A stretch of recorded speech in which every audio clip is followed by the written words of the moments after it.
Many fear dead as soldiers, gunmen clash in Mangu.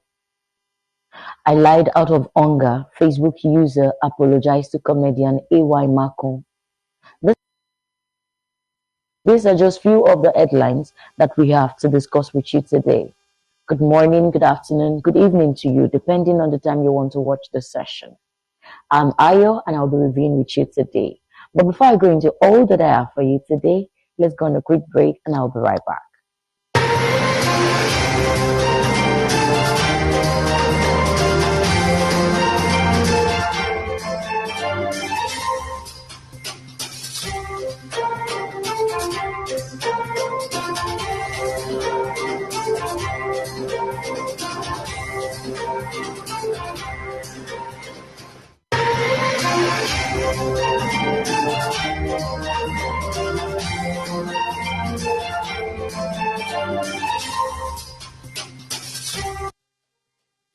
Welcome back to the newspaper review for 30th of January 2024. I am Ayo. Like I said earlier, I have quite a number of headlines to be reviewed with you today. One of which is many fear dead as soldiers, gunmen clash in Mangu. Very quickly, let's look at the news in details.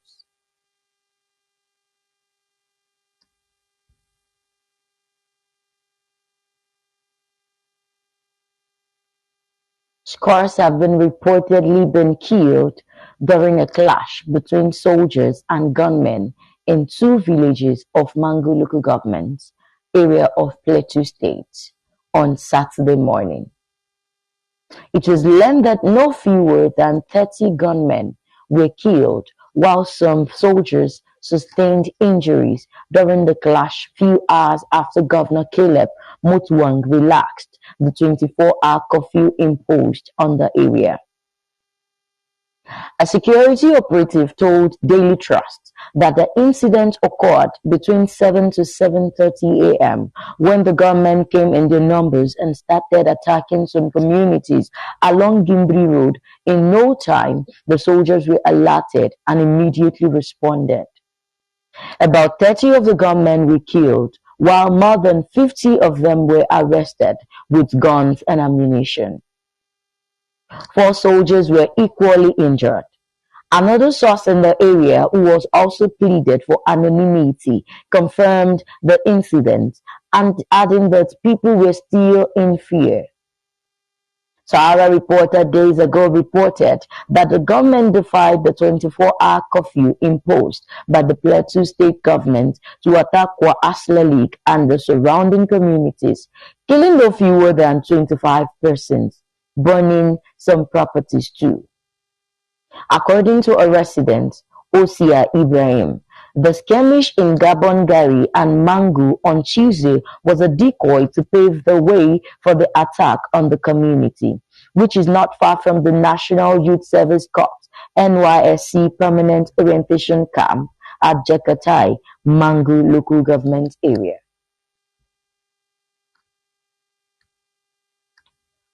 It is so unfortunate that as opposed to police reports of 10 persons dead, over 100 houses and worship centers were burnt down.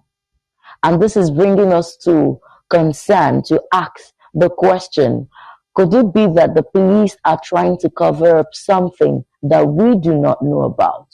It was reported that only 10 persons died, but over 100 persons were reported dead, while several houses and worship centers were burnt down. Report states that it is an ethnic clashes. What is your view on this?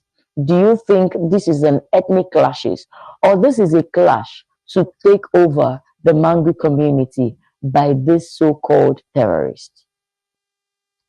It is a clear attempt at running people out of their local government. I mean, a lot of people are being killed. They are burnt down in their houses. There's tendency for them to leave their communities, and as soon as they leave, these so-called terrorists take over their communities. What is your view on this, our dear viewers? To end this violence across the Middle Belt in Nigeria, the president should feel the pain of the masses. He should also act in conscience to prevent people from leaving their ancestral home. And this will take me to the next headline, which is taken from the Punch. I lied out of hunger. Facebook user apologizes to comedian AY Mangu.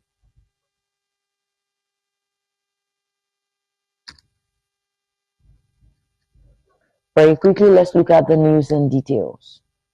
A Facebook user identified as Agozie Samuel with the account name Agozie Comedy has appealed to popular comedian Ayo Mangu, also known as AY, to forgive him for speaking ill against him, adding that he did it out of hunger and because he wanted to trend. AY had earlier revealed on Monday that he had petitioned the Delta State Police Command over criminal defamation and cyber stalking by Agozie. Very quickly, let's watch the video.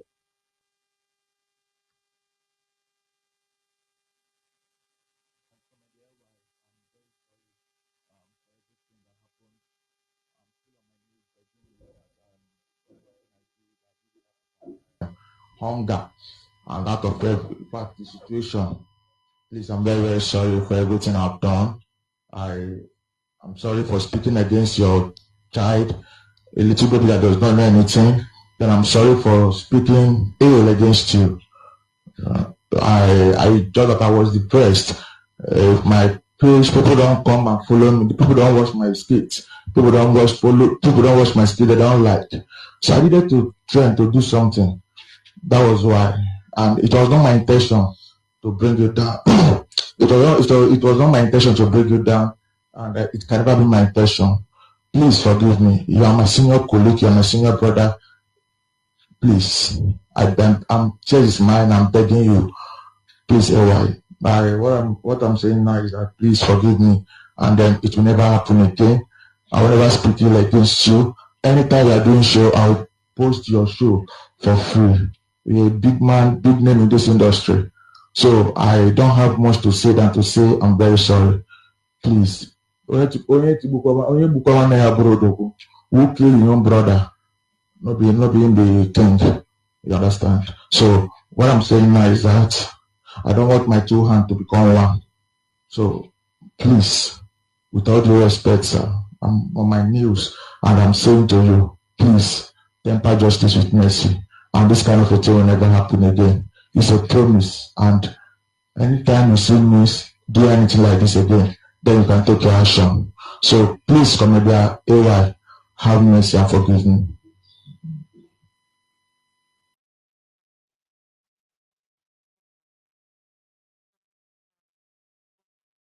And AY Mangu through his Agozie through his Facebook platform had earlier accused the comedian AY Mangu of being the reason why May Edochie and Yul Edochie are having crisis in their marriage.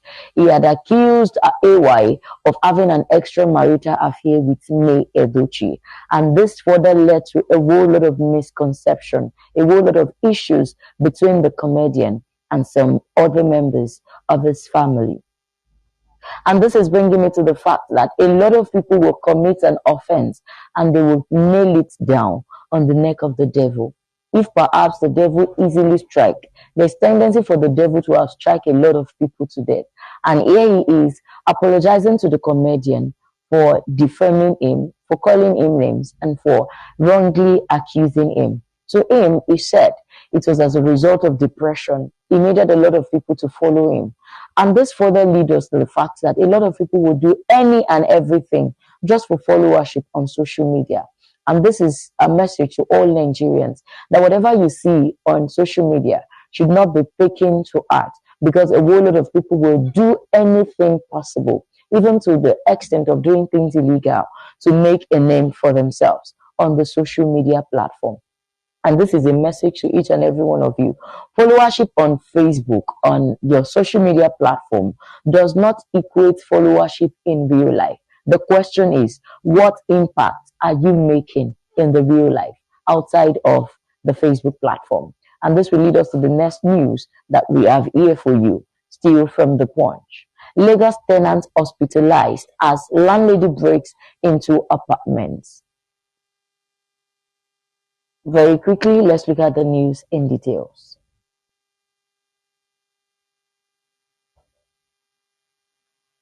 Olanike, the wife of a car dealer, Ayodeji Sowetan, has been hospitalized after their landlady, Juliet Akano, allegedly vandalized and broke into his apartment at Tijani Bello in the Ojudu area of Lagos State.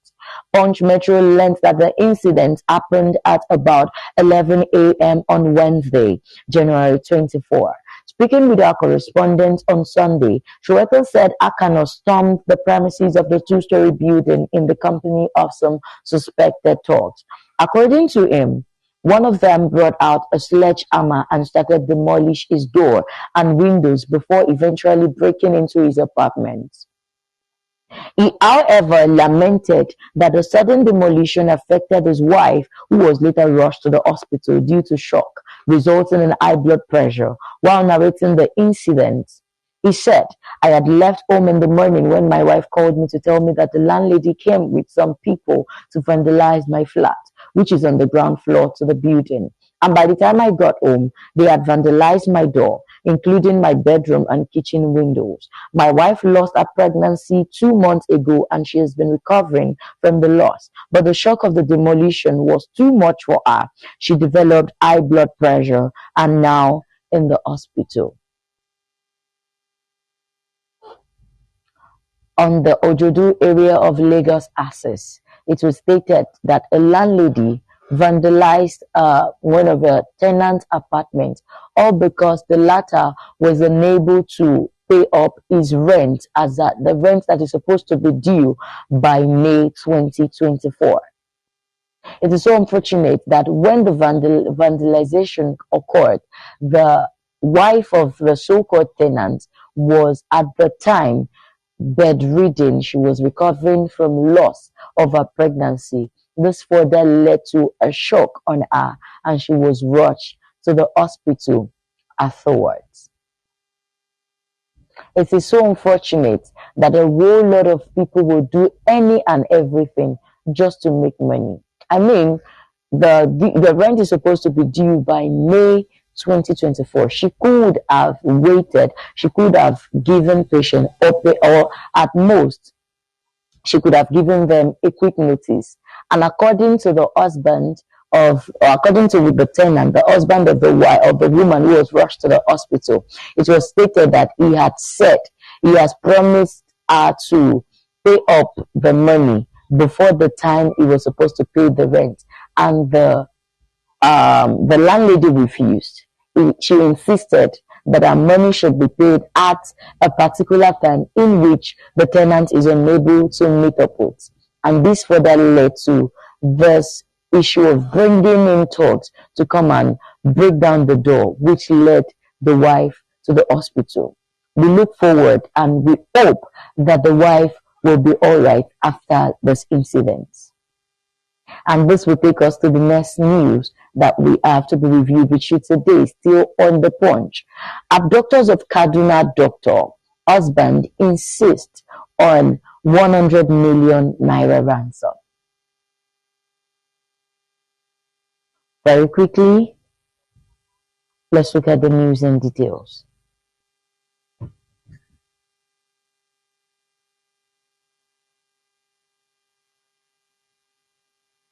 The abductors of a Kaduna State-based ophthalmologist, Ganiya Olawale Popola, her husband, Nudin Popola, and their guest, Abdulmugni Folaromi, at the National Eye Center quarters located at the Igabe local government area of Kaduna State, have reportedly insisted on 100 million naira ransom before their release date from captivity 1 month after. The ophthalmologist residence on December 27, 2023, around 1 a.m., and thus abductors broke into their house and kidnapped the doctor, our Air Force officer husband, who is a squadron leader, and their 16-year-old guest. It was learnt that nothing was heard from the kidnappers until the first day, when they called and demanded the payment of 100 million naira as a ransom before their release from captivity. The abductors of the ophthalmologists further went ahead to call their family members and demanded the sum of 1 million naira ransom before the release of their family member. They were given a particular date that on the 18th of January 2024, if they are unable to pay the sum of 1 million naira ransom to the abductors, that these family members will be killed. Whenever they put a call through to the family members of the people abducted, they demand for, they ask the family members that could speak Hausa or English to speak with their family members so they could tell them how they are going to raise 1 million naira for them before they will be released. Now, my question is, despite the husband works with the Air Force and the wife being an ophthalmologist, how sure are they that they even have up to 1 million naira in their account? Talk more of raising 100 million naira for them to be released. And this is further bringing to the awareness of the federal government that the case of kidnapping should be looked into the community. After all, these so-called people work with the government. Doesn't mean that no insurance cover their lives. We are not asking the government to pay the ransom of those people. But these people are workers under the federal government of Nigeria. Is there nothing they could do to bring these people out of the den of these abductors? The life of Nigerians is important, as well as the life of other high-profile people in the community is important to the federal government. We urge the federal government of Nigeria to look into this, else Nigerians will not have trust in the government that they are under. This issue of abduction will further make Nigerians to lose their trust in the federal government because they feel like the federal government do not see their life as anything. They do not see their life as something that they could fight over. And this will lead us to the next news here, which is also taken from The Punch. A 72-year-old retired soldier hangs himself in Benue State.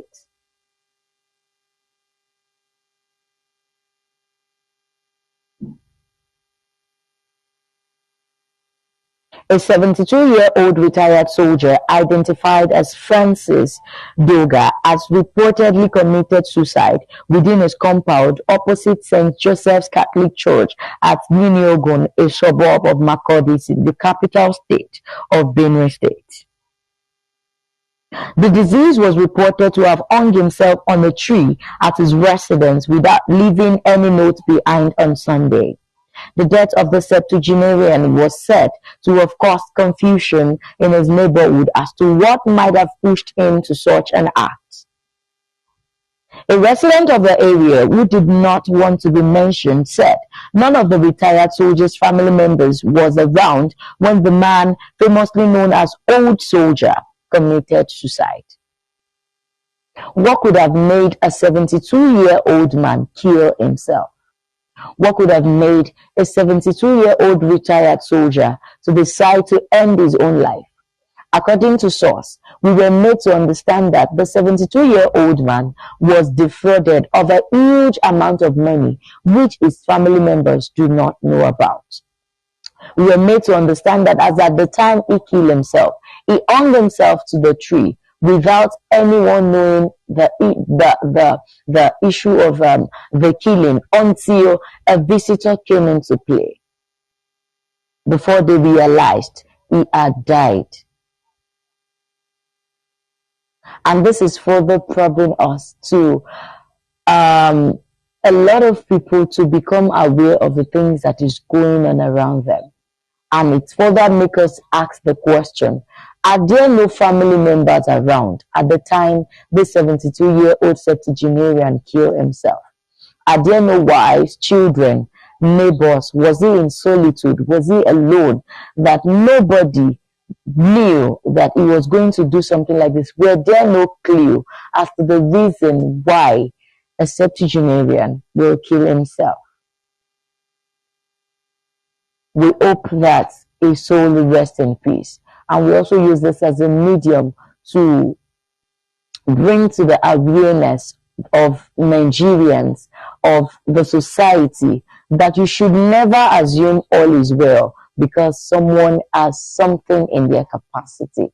You should never assume all is well because somebody is commanding a level of result. You should never assume all is well because someone is all smart. You should, to some extent, probe them, ask them questions so you can get to know what is going on around them.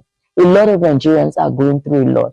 A majority of them are concluding on ending their lives. And this is we urging Nigerians that death is not the end of the suffering. Whatever it is that you are going through, know that you can see this through. And this will take us to the next news from the Punch. 1,500 redeployed CBN staff resume at Lagos office. As at last week, we were made to understand that some part of the CBN, the FAA, and the Federal Airport Authority of Nigeria, some departments of the CBN will be redeployed down to Lagos, which raised a lot of controversy.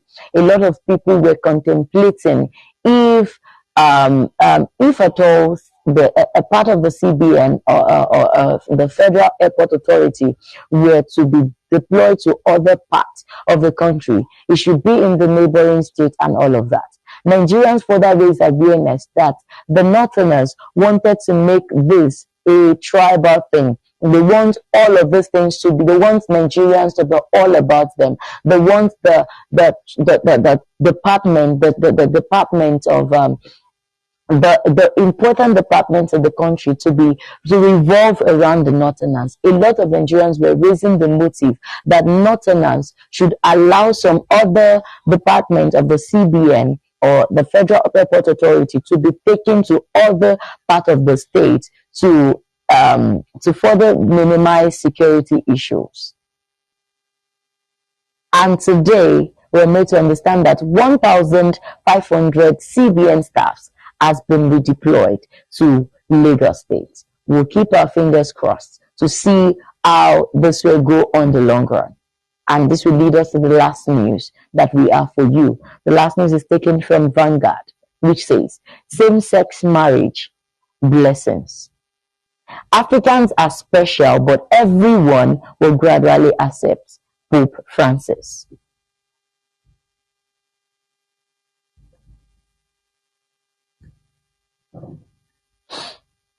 Catholic Pontiff Pope Francis has said those who criticize his decision to allow blessings for same-sex couples should come to understand it's over time, except for Africans whom he referred to as a special case.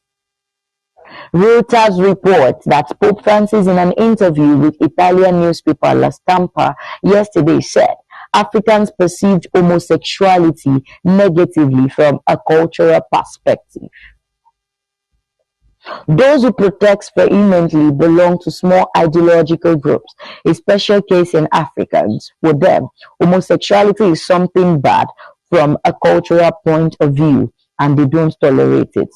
But in general, I trust that gradually everyone will be reassured that by the spirit of the fiducial supplicants declaration by the Dicastery for the Doctrine of the Faith. It aims to include, not divide. It invites people to welcome and then entrust people and entrust themselves to God. According to Pope Francis, he is of the opinion that same-sex marriage should be blessed. According to him, they are not accepting same-sex marriage, but people who are interested in same-sex marriage should receive the blessing from the church. And this is bringing me the question to Nigerians and our dear viewers. What do you think about same-sex blessings? The same-sex marriage is not accepted, but blessings are given. According to Pope Francis, he is of the opinion that when you bless them, it is a proof that the grace of God and the mercy of God is available to them, to know that even though they were imperfect beings, that the mercy of God is able to transform them before to become perfect. What is your opinion to this? What is your opinion to the fact that same-sex marriage is not accepted, but they should be blessed in the church? Is this not an indirect way of saying the church should embrace same-sex marriage? I will leave you to ruminate on this as I round up with this newspaper review for the 30th of January 2024.